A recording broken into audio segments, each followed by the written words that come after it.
말씀의 제목, 일을 행하시는 여호와라는 제목으로 함께 나누도록 하겠습니다.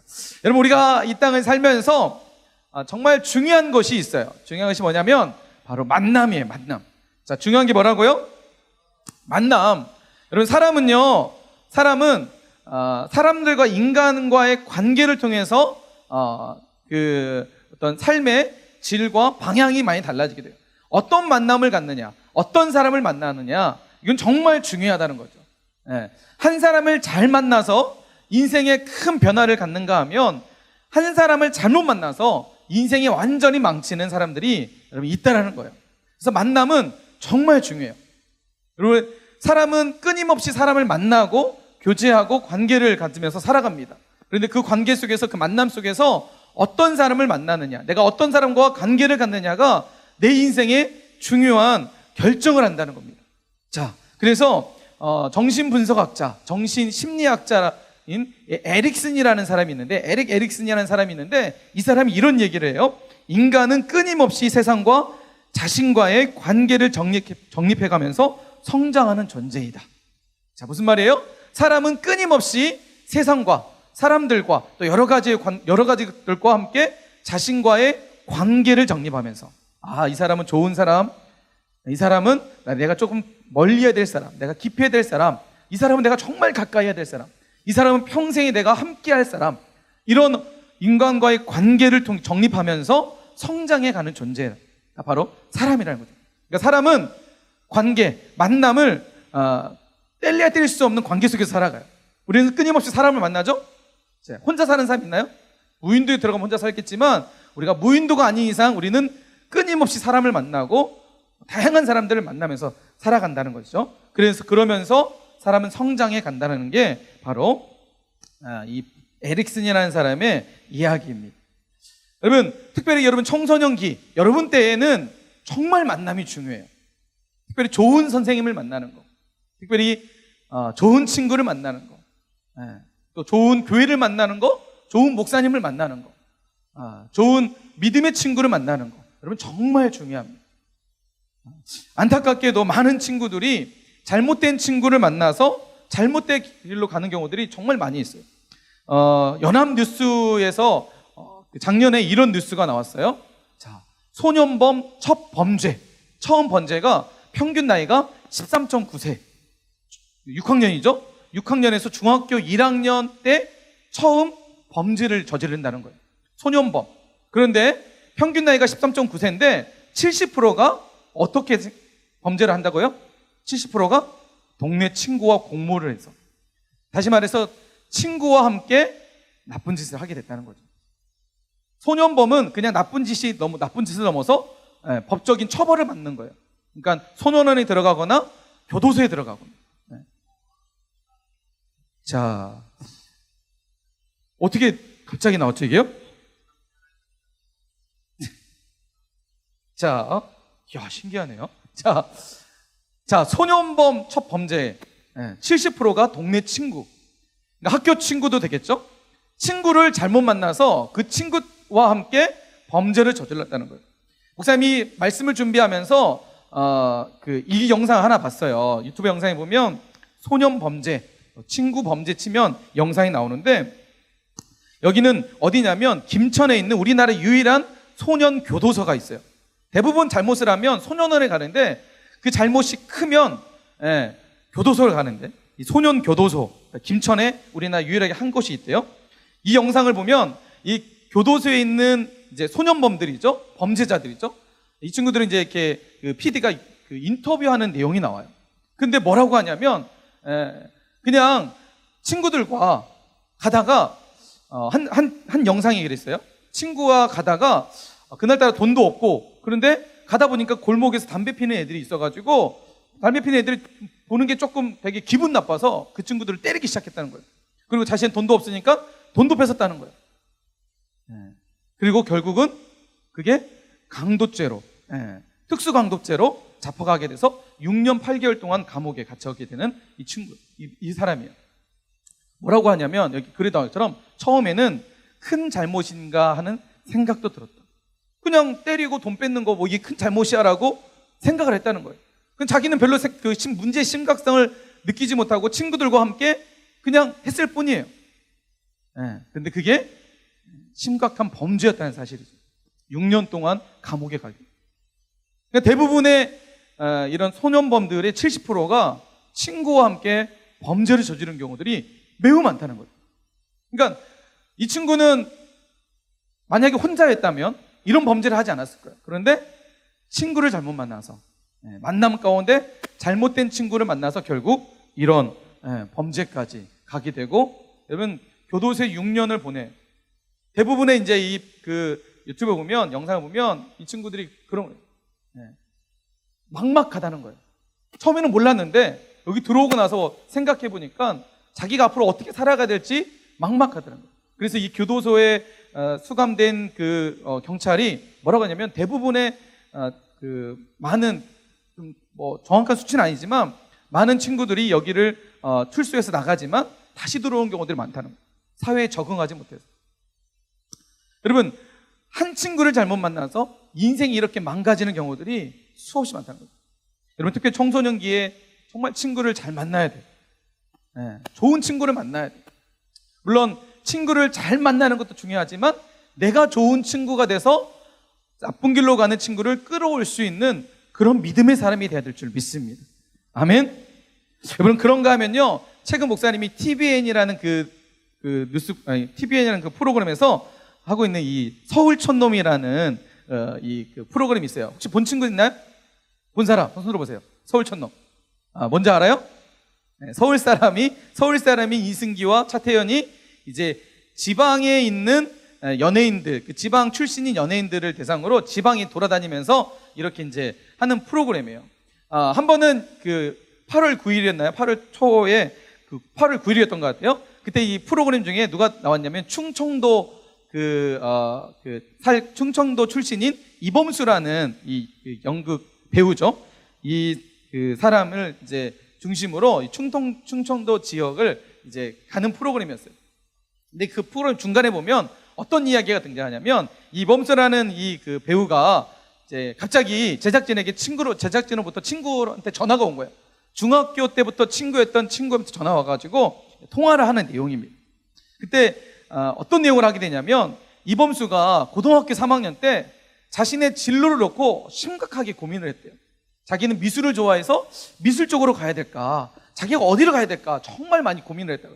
그런데 그 전화 온 친구가 그 친구의 말 한마디 때문에 연극 영화과를 가게. 그 친구가 딱 보면서, 범수야, 참 너는 연극 영화과 가면 정말 좋을 것 같아. 너 저 잘할 것 같아. 근데 그 말 한마디가, 이범수라는 그 사람이 그 친구의 말 한마디에 내가 연극 영화과에 가야겠다 해서 진로를 결정하고, 그리고 지금의 이범수라는 아주 대배우죠, 한 사람이 만들어지겠어요. 그 친구의 말 한마디가 자신의 인생을 이렇게 만들어갔다는 거예요. 그래서 전화통화하면서, 친구가 정말 고맙다. 네가 그 말 한마디에 내가 인생을 결정하고 지금의 내가 될 수 있었어 라고 막 고맙다고 해. 근데 그 친구가 뭐라고 하냐면, 아니야 범수야, 나는 그냥 너의 인생에 있어서 작은 말 한마디 했을 뿐이야. 네가 살아오면서 연극 영화 하면서 정말 많은 가시밭길도 있었고 돌밭도 있었고 힘든 길도 있었지만 네가 그것을 잘 이겨냈기 때문에 지금의 네 모습이 됐던 거야. 와, 여러분, 친구의 말도 멋있지 않나요? 그렇지. 우리 그렇게 했잖아. 친구가 너무 정말 고맙다 그러면, 그래, 야, 밥 한번 싸. 내가 너 인생 바꿨어. 이렇게 한 게 보통 우리의 모습이라면, 그 친구는 아니야. 네가 열심히 했기 때문에 그런 거야. 여러분, 멋있지 않나요? 그 친구의 말 한마디, 그리고 그런 친구를 뒀던 이범수라는 그 친구가, 사람이 이렇게 대배우가 될 수 있었다는 거예요. 한 친구를 잘못 만나서 인생이 완전히 망가지는 사람이 있는가 하면, 한 친구를 잘 만나서 인생이 완전히 변화되는, 그리고 우리가 흔히 말하는 성공된 인생을 살아가는 그런 사람들이 있다는 거예요. 여러분, 만남이라는 게 그래서 정말 중요해요. 그리고 특별히 좋은 친구를 만나는 게 정말 중요해요. 그리고 특별히 학교에서나 여러분 주변에서 친구를 만날 때 꼭 여러분 잘 구별해서 만날 필요가 있습니다. 그래서 지난주에 목사님이 얘기했죠. 좋은 친구의 특징, 대화에서 좋은 친구들은 이런 대화를 한다 그러죠. 내 이야기를 들어주는 친구, 경청하는 친구. 여러분 주변에 이런 친구가 있으면 그 친구와 가까이 여러분 교제할 수 있었으면 좋겠습니다. 그 친구는 정말 좋은 친구예요. 그리고 내 이야기를 이해해 줄 수 있는 친구, 공감해 줘. 아, 너 그러니? 아, 너 그렇게 힘든 일이 있었니? 와, 너 이렇게 좋은 일이 있었니? 자신의 마음과 친구의 마음이 같이 공감해 줄 수 있는 친구라면 여러분, 그 친구는 평생을 같이 가도 되는 친구입니다. 세 번째, 내 이야기를 받아줄 수 있는, 수용해 줄 수 있는 것. 내 이야기를 충분히 공감해 줄 뿐만 아니라 수용해 줄 수 있는 것. 여러분, 그런 친구가 있다면 여러분, 그 친구는 정말 가까이 해도 좋은 친구입니다. 평생을 같이 해도 여러분의 인생 가운데 정말 좋은 친구, 여러분 인생을 정말 빛나게 해줄 수 있는 그런 친구일 거라고 생각합니다. 여러분, 그래서 이 세 가지를 우리가 기억하자라고 말씀을 드렸어요. 또 찾아보니까 오늘은 이제 말씀을 통해서 우리가 또 한 가지 살펴봐야 될 친구에 대해서 한번 살펴보려고. 네 가지 종류의 친구가 있대요. 네 가지 종류. 자, 어떤 친구가 있냐면 첫 번째는요, 꽃과 같은 친구가 있대요. 꽃과 같은. 어떤 친구라고요? 따라합시다. 꽃과 같은 친구. 어떤 친구요? 꽃과 같은 친구예요. 이거 어떤 친구냐면 꽃이 피어서 예쁠 때는 그 아름다움에 찬사를 아끼지 않습니다. 그러나 꽃이 지고 나면 돌아보는 이게 하나도 없듯 자기가 좋을 때만 찾아오는 친구는 바로 꽃과 같은 친구. 자기가 좋을 때, 와, 내가 돈이 많거나 내가 뭔가 잘 나갈 때, 와, 옆에 와가지고 가까이 붙었다가 내가 이제 뭐 돈이 없거나 내가 잘 나가지 않을 때는 내 곁을 떠나는 친구. 이런 친구 무슨 친구라고요? 꽃과 같은 친구. 자, 이런 친구는 가까이 하면 될까요? 안 될까요? 예? 가까이 하면 돼요? 안 돼요? 안 되겠죠. 이런 친구들은. 그리고 내가 이런 친구가 되면 안 돼요. 친구를 사귈 때 딱 봐가지고, 와, 짜는 잘 나간다. 내가 짜 옆에 있으면 내게 뭔가 이득이 있을 것 같아. 그래가지고 붙었다가, 특별히 학교에서, 야, 저 친구 옆에 있으면 내가 공부 잘할 것 같아. 붙었다가 그 친구가 성적이 확 떨어지면 다른 공부 잘하는 친구에 딱 달라붙은 친구. 이런 친구. 내가 그런 친구가 되면 안 되고, 그런 친구는 좋은 친구가 아니라는 거죠. 두 번째는 어떤 친구가 있냐면 저울과 같은 친구가 있대요. 어떤 친구가 있다고요? 저울과 같은 친구. 저울은 무게에 따라 이쪽 또는 저쪽으로 기웁니다. 그와 같이 나에게 이익이 있는가 없는가를 따져 이익이 큰 쪽으로 움직이는 친구. 여러분, 학교 가면 이런 친구 있죠? 학교 가면 이런 친구 있죠? 내가 맛있는 거 딱 들고 있으면 나랑 친하지도 않는데 다가와가지고 친한 척하고, 그죠? 있어요, 없어요? 혹시 여러분은 그런 친구 아닙니까? 목사님 학교 다닐 때도 좀 그런 친구 있어요. 목사님 학교 다닐 때는 도시락을 싸고 다녔거든요.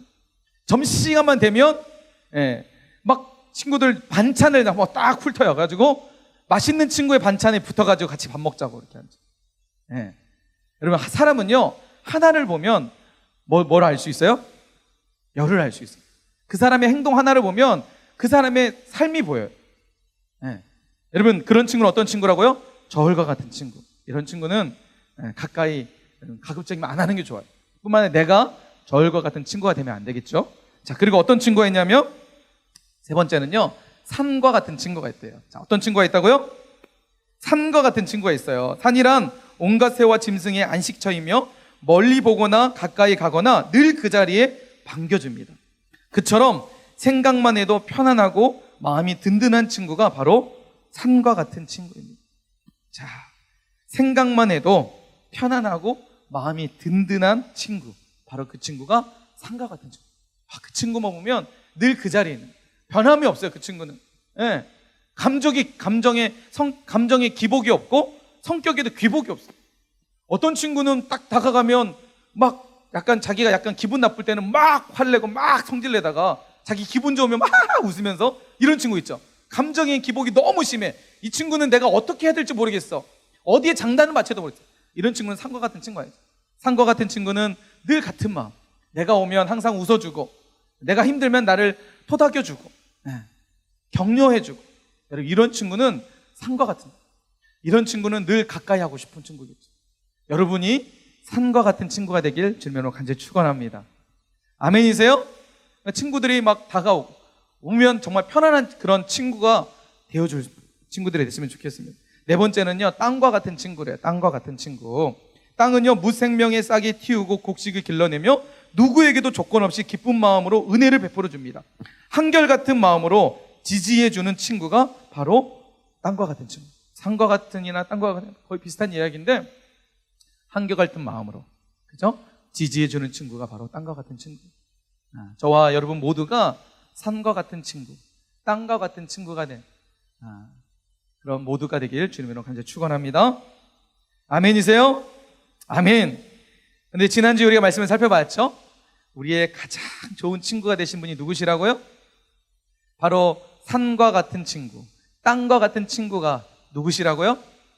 요한복음 15장 15절 말씀, 너희를 친구라 하였노니. 예수님이 우리를 종으로 하지 아니하고, 종은 주인이 하는 것을 알지 못하지만 너를 친구라 하였다.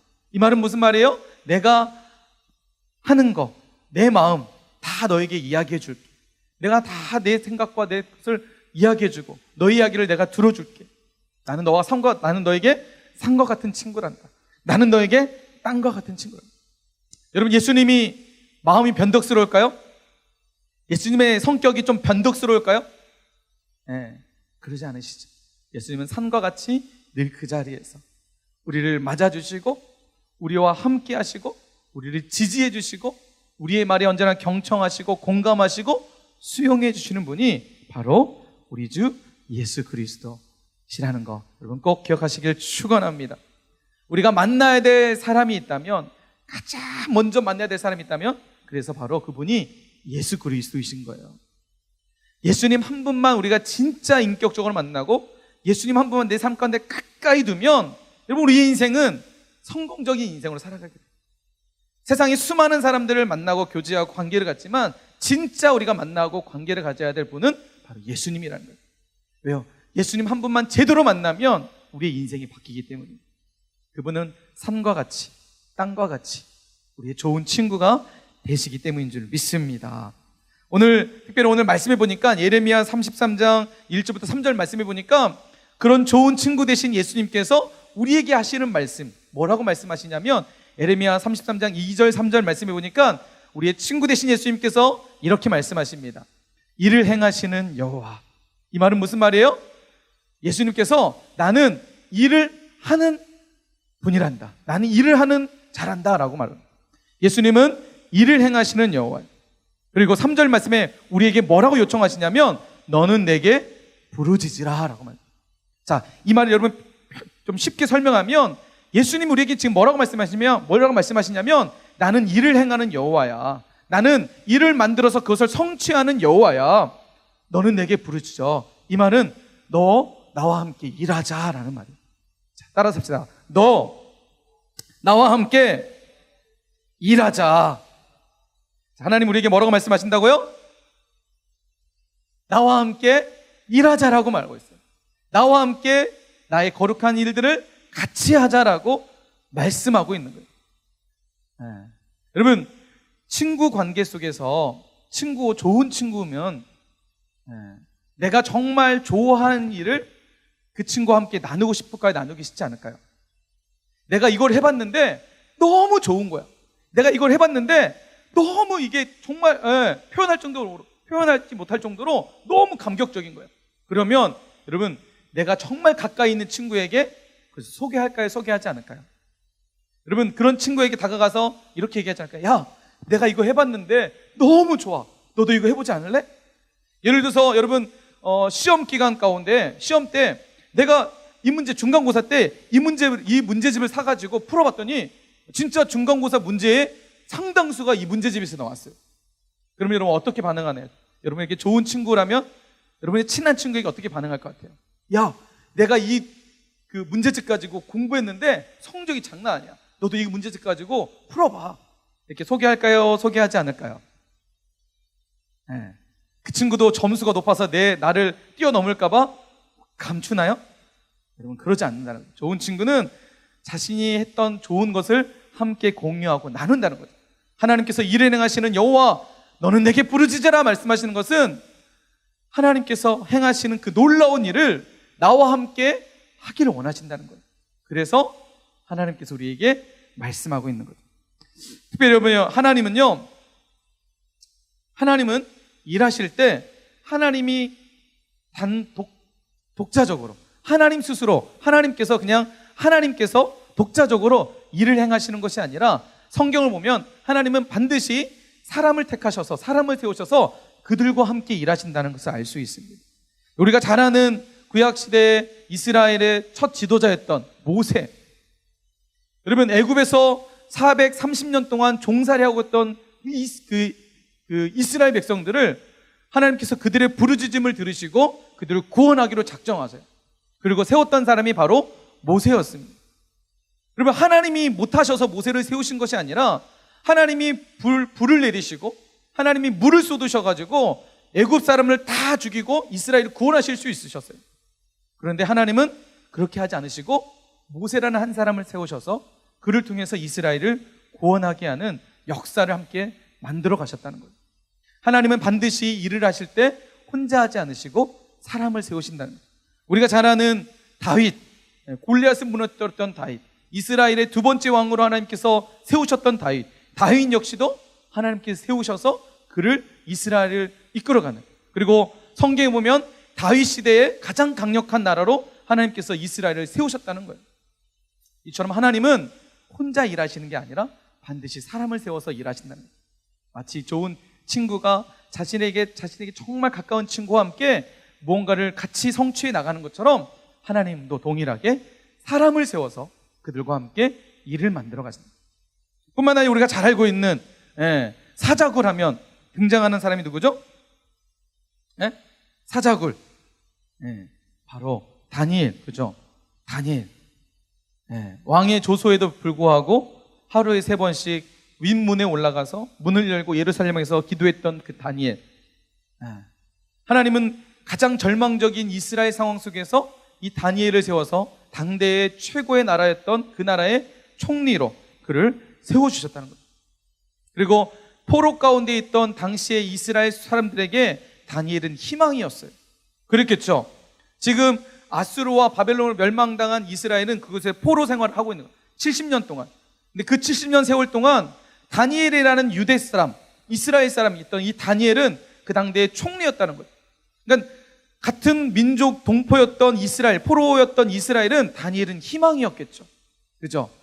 그런 희망이 됐던 그 다니엘, 하나님은 그렇게 그를 세우셨다는 거죠. 여러분, 다니엘이요, 사자굴에 들어가고 나서 그 다음날이 되었어요. 그 다음날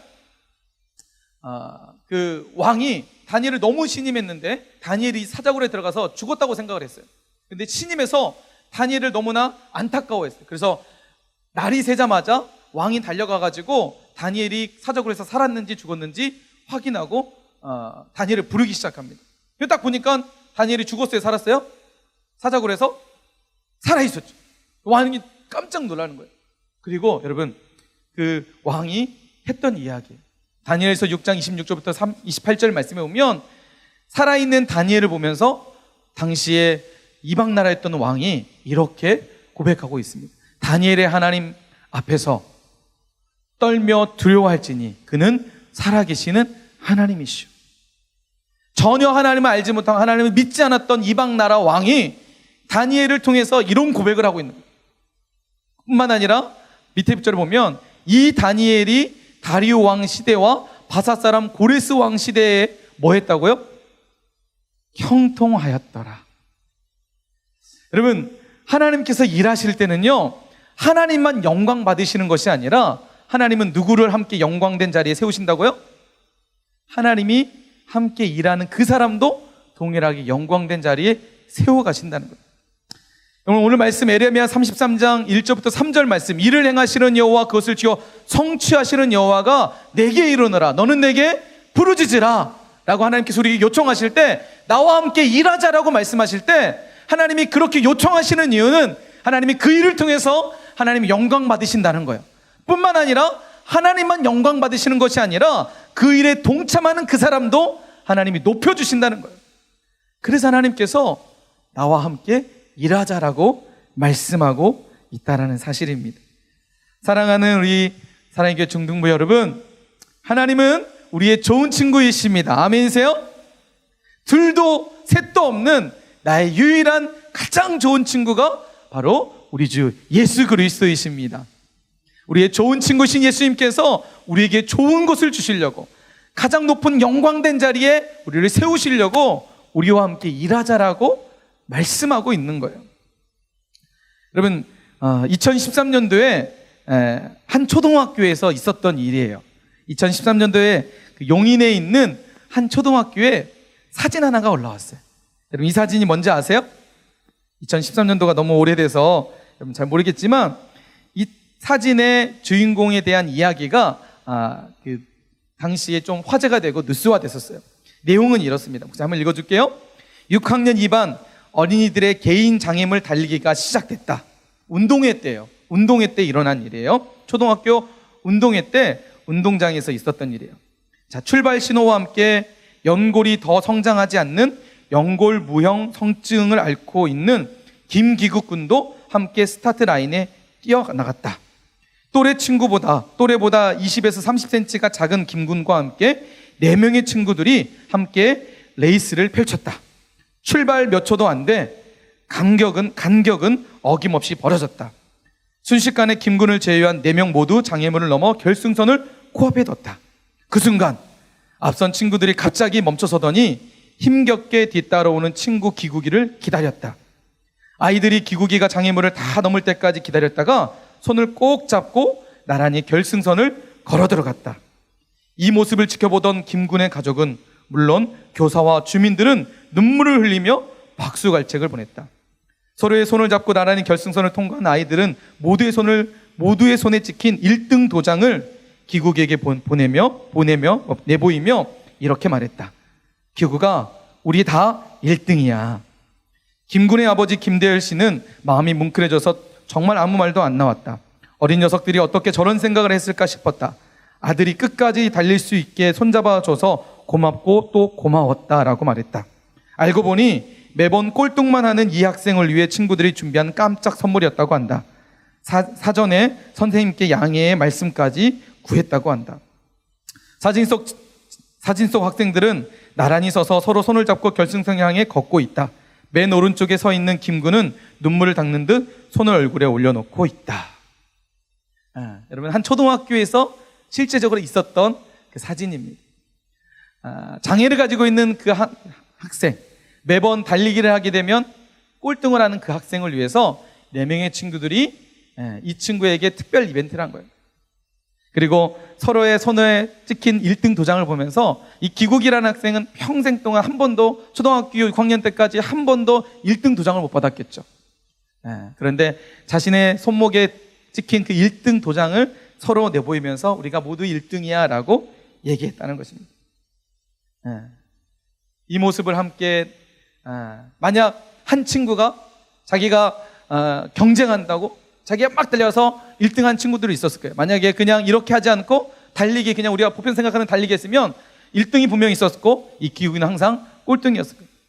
1등한 친구는 자기가 1등 했다고 기쁨을 혼자만 나눴을 거예요. 그런데 이 친구들이 이 마음을 가지고 함께 나갔을 때 그 기쁨은 혼자만 누린 것이 아니라 그 친구들과 함께 모두가, 그리고 그곳에 있던 모든 사람이 그 기쁨을 누리고 나누게 됐다는 것입니다. 그리고 오늘을 살아가는 우리에게까지 이 이야기는 전달해져서 우리도 그것을 보면서 감동을 받고 도전을 받게 되는 거예요. 만약 한 사람만 1등 했으면 이런 이야기는 우리 가운데 올라오지 않았을 거예요. 이 친구들이 함께 이 일을 함으로 함께 기쁨을 공유했던 것처럼 하나님은 오늘 우리에게도 말씀하고 있는 거예요. 여러분, 이런 이야기가 있어요. 혼자 걸으면 빨리 갈 수 있지만 함께 걸으면 어떻게 갈 수 있다고요? 함께 걸으면 어떻게 갈 수 있다고요? 보이나요? 멀리 갈 수 있어요. 혼자 가면 빨리 갈 수 있어요. 그런데 함께 걸으면 멀리 갈 수 있어요. 오늘 예수님께서 우리에게 함께 일하자라고, 나와 함께 일하자라고 말씀하시는 이유가 무엇일까요? 예수님께서 우리에게 오셔서 일하자라고 말씀하시는 이유, 그 말씀 속에 어떤 의미가 담겨 있을까요? 여러분, 오늘 예수님께서 우리와 함께 가자라고 말씀하십니다. 일을 행하시는 여호와, 그것을 지어 성취하시는 여호와, 그 이름을 여호와하는 자가 내게 이르노라. 너는 내게 부르짖으라. 여러분, 특별히 오늘 말씀에서 예수님께서 너는 내게 부르짖으라라고 말씀하시는 이 말씀은요, 다른 것이 아니라 너는 내게 기도해라는 얘기. 예수님께서 우리에게 기도하라고 말씀하고 있어요. 기도하는 것이 나와 함께 일하는 거야 라고 말씀하고 있는 것입니다. 여러분, 특별히 미국의 유명한 설교가였던 찰스 스펄전이라는 목사님께서 이런 이야기를 했어요. 하나님께서는 자녀들을 불 속에 던질 때 반드시 자기도 그 불 속에 들어가 함께 걸으신다. 세상 가운데 우리를 내버려 두지 않으시고 그 세상 속에 던지신 하나님은 우리와 함께 하기를 원하시고, 우리와 함께 일하기 원하시고, 우리와 함께 하나님의 놀라운 영광을 같이 나누길 원하신다는 사실입니다. 오늘 말씀을 통해서 하나님 우리에게 도전합니다. 너 기도하는 것이, 너 내게 부르짖는 것이 나와 함께 일하는 겁니다. 그리고 그 일을 통해서 난 너와 함께 놀라운 역사를 함께 만들어갈 것이고 써내려갈 것이고 너의 인생을 가장 빛나는 인생으로 내가 세워갈 거야. 하나님의 부르심인 줄 믿으시기 바랍니다. 여러분, 왜 기도하라고요? 따라서 합시다. 왜 기도하라고요? 따라서 합시다. 함께 일하고 싶어서. 하나님께서 우리에게 왜 기도하라고 말씀하신다고요? 뭐 하고 싶어서? 뭐 하고 싶어서요? 일하고 싶어서. 하나님 우리와 함께 일하고 싶대요. 하나님께서, 하나님의 그 역사를 주관하시는 하나님께서 오늘도 역사를 써내려가고 계십니다. 코로나 시대를 살아가고 있어요. 수많은 일들이 우리 삶 가운데 벅차게 다가오고 있어요. 감당할 수 없는 일들이 우리 삶 가운데 벌어지고 있어요. 자꾸만 위축되는 삶 가운데 있어요. 그러나 여러분, 이 또한 하나님의 역사 가운데 하나님이 지금 역사를 써내려가고 계시는 거예요. 그런데 오늘 하나님께서 오늘 말씀을 통해서 너는 내게 부르짖으라고 말씀하시는 그 하나님은 그 역사의 한 페이지, 그 역사를 써내는 그 역사 속에 나는 너와 함께 역사를 써내려가기 원한다. 너는 내게 부르짖으라. 하나님께서 우리에게 기도를 요청하고 계시고 그 기도로 함께 일하기 원하시는 그 하나님의 부르심이 우리 가운데 있다는 사실을 여러분 기억하시길 간절히 축원합니다. 아멘이세요? 여러분, 정말 이 땅을 살아가면서 여러분 인생이 정말 멋진 인생이 됐으면 좋겠습니다. 할렐루야. 목사님은 정말 여러분이 이 땅에서 정말 빛나는 인생이 됐으면 좋겠습니다.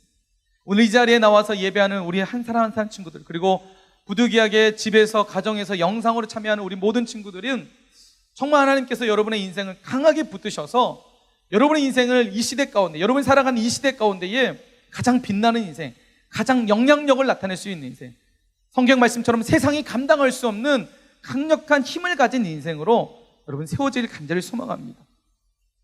여러분, 그 시작은 어디서 시작된다고요?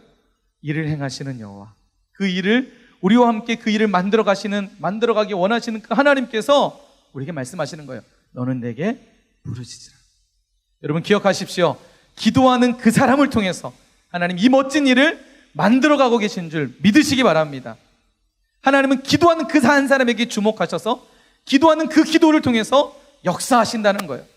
우리의 재능, 우리의 외모, 내가 가지고 있는 실력, 내가 가지고 있는 모든 것을 통해서 일하시는 분이 아니라 하나님은 일하시는 분은, 하나님께서 일하는 사람은 기도하는 사람이라는 거예요. 여러분 기억하시고 여러분 삶 가운데 기도의 사람으로 오늘 말씀을 붙잡고 하나님 앞에 멋진 인생으로 쓰임받는 우리 모두가 되시길 주님의 이름으로 간절히 축원합니다. 아멘이세요? 더 크게 한번 합시다. 아멘. 우리 영상으로 드리고 있는, 가정에 드리고 있는 친구들도 아멘 하겠습니다. 아멘.